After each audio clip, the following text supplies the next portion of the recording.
Prince. J'ai cofondé l'entreprise Bot Design avec Olivier Thuillard en 2017.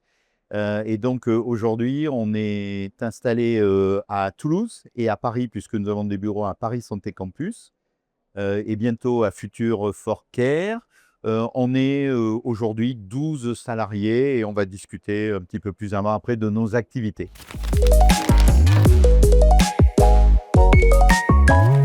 Bot Design est né du constat que la donnée de santé, c'est quelque chose d'important pour améliorer les soins, améliorer la recherche.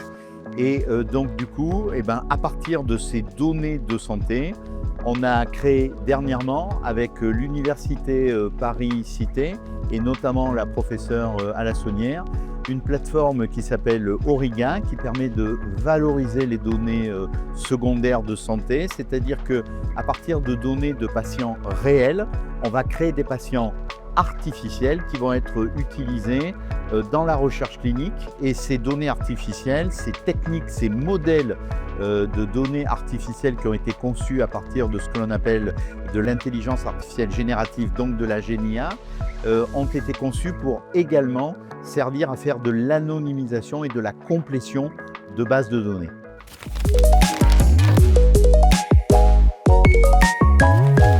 Pourquoi est-ce qu'on a besoin de créer des patients artificiels? Parce qu'on pourrait dire les patients réels, ça suffit. Alors, les patients artificiels ne remplaceront jamais les patients réels. Par contre, dans la recherche clinique, et notamment en phase 3 de recherche clinique, quand on met en œuvre des bras traités et des bras contrôle, dans certains cas, on n'a pas suffisamment de patients. Ces cas, c'est lesquels? C'est quand on fait de la recherche clinique sur les femmes enceintes, sur les enfants, mais également dans les maladies rares et également pour les patients atteints de cancer, dans le cadre notamment de mutations génétiques, où on a évidemment des tout petits groupes de patients. Quand on n'a pas assez de patients dans ce cas-là, mais également quand on n'a pas assez de patients parce qu'aujourd'hui, éthiquement, mettre des patients atteints de cancer dans des groupes contrôle, aujourd'hui, les associations de patients et les patients, ils demandent plutôt d'être dans les bras traités. Et la dernière chose, quand dans les études cliniques, on a des populations qui sont sous-représentées, ces patients artificiels qu'on va générer à partir de patients réels vont permettre de compléter les patients réels et d'améliorer la sensibilité des études cliniques.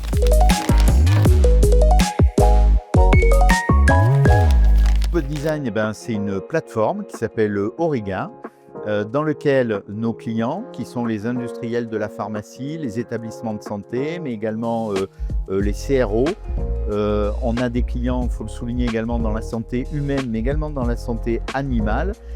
Les clients vont nous amener des bases de données de patients réels qui vont nous demander d'augmenter. Et par exemple, dans le cadre d'un essai clinique ou dans le bras contrôle, on aurait besoin de 500 patients. Eux, ils vont recruter les 250 premiers patients. Nous, on va augmenter ces 250 patients et on va en créer 250 artificiels supplémentaires. Et donc, on va comme ça constituer un bras contrôle qui sera mixte, constitué de patients réels et de patients artificiels. Donc du coup, évidemment, c'est un gain d'argent parce que les patients artificiels, ça coûte moins cher que les patients réels. Et c'est un gain de temps puisqu'on sait qu'on a du mal à recruter les patients réels et qu'en plus, dans le cadre des essais cliniques, on a 20% de patients qui vont quitter l'essai clinique en route. Donc on voit bien que ces patients artificiels, ça va permettre d'aller plus rapidement et ça va coûter moins cher dans les essais cliniques.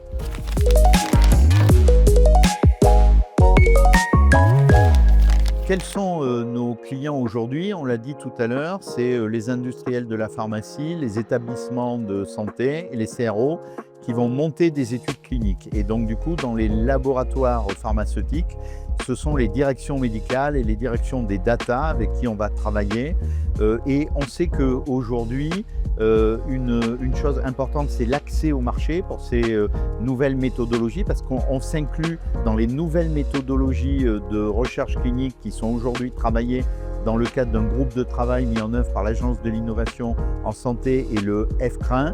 On sait qu'on a aussi une question d'accès au marché pour aller rapidement sur ces sujets-là. Et Bot Design a d'ailleurs fait un partenariat avec l'entreprise Nextstep qui est spécialisée dans l'accès au marché. Et donc, on adresse des clients ensemble. Et on voit que dans l'industrie pharma, c'est plutôt au niveau du corporate et c'est plutôt dans les gens qui sont dans les directions médicales et dans les affaires publiques, puisque évidemment, l'idée, c'est de concevoir des essais cliniques avec des patients artificiels qui vont être validés par les autorités réglementaires, que ce soit françaises, européennes ou la FDA.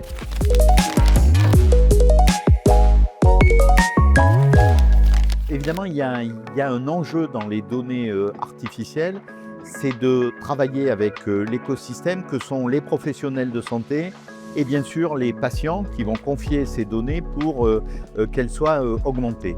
Alors du coup, aussi bien avec les professionnels de santé qu'avec les associations de patients, aujourd'hui on travaille, on fait de la formation et de l'information de manière à ce que ces deux populations, mais en particulier les associations de patients, comprennent bien, et on travaille avec l'Alliance pour les maladies rares, mais également France Asso Santé, que ces associations de patients, elles sont demandeuses d'ailleurs, comprennent bien comment est-ce que ça marche, les données artificielles, comment est-ce qu'on les crée et comment est-ce qu'on a besoin aussi de l'autorisation des patients quand on récolte leurs données pour qu'elles soient réutilisées et retraitées par de l'intelligence artificielle. Donc aujourd'hui, c'est une vraie démarche qu'on a avec les associations de patients et les professionnels de santé pour la diffusion de ces données artificielles.